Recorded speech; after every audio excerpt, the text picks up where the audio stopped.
Niyə sevərəm mən aslında? Allah başa almıram.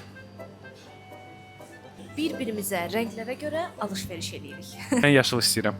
Tamam, mən də sarını istəyirəm. O zaman getdik. Deməli, görək nələr almışıq. Başlayırıq. Adama bir səbət. Birinci mən başlamaq istəyirəm. Çipsi.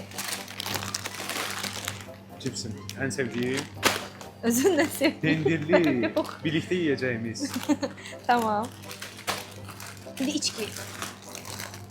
Mən dəyərli biləm yəni. Sprite. Red Bull Yellow Edition. İlk dəfədir qəribdən belə şey görürük. İndi sən Yemək. nə almısan? Ramen. Rolton. Ramen. Yo, bu Japonski Hə də, kifayət. nəysə də, roltondur da, roltondur. Yo, və bunu Yaxşı, mən qaynatsa də şey- seçdim.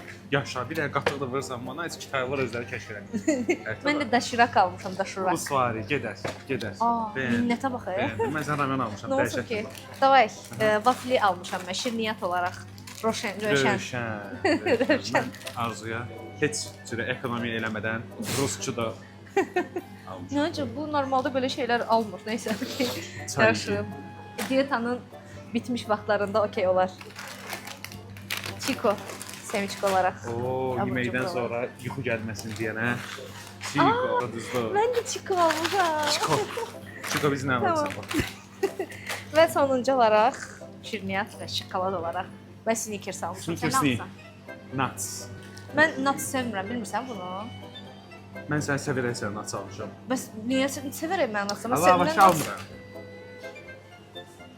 Hər videomuz belə bitməli deyildi. Sağ olun.